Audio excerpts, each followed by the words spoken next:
কি আজব তাই না? পৃথিবীতে ৮৪ লক্ষ জীবের মধ্যে একমাত্র মানুষই টাকা রোজগার করে, কিন্তু পৃথিবীতে অন্য কোনো প্রাণী না খেয়ে মরে না, আর মানুষের পেট কখনোই ভরে না।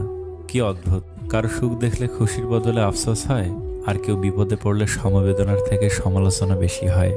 আপনার অর্থ কম থাকুক, যোগ্যতা কম হোক, কিন্তু আপনার কথা, ব্যবহার, আচরণ যেন সুন্দর হয়। মানুষ হিসেবে এগুলোই বড় সম্পদ। বাড়িতে ঝগড়া হওয়ার পর মেয়েরা ভাবে, একবার বিয়েটা হোক, আর জীবনেও বাপের বাড়ি আসবো না। দিন শেষে পুরুষ ঘরে ফিরে শান্তির আশায়। একজন স্ত্রী চাইলে সেখানে বেহেশতের সুখ দিতে পারে, আবার চাইলে নরকের যন্ত্রণাও দিতে পারে। তিনটি জিনিস খুব মূল্যবান: সম্পর্কে সম্মান থাকা দরকার, ভালোবাসতে বিশ্বাস থাকা দরকার, বন্ধুত্বে গুরুত্ব থাকা দরকার। যদি সুখ চাও রাত জেগো না, যদি শান্তি চাও দিনে ঘুমিও না, যদি সম্মান চাও ফালতু কথা বলিও না, যদি ভালোবাসা চাও পরিবারকে কখনো ছেড়ো না। এত মানুষের প্রয়োজন নেই।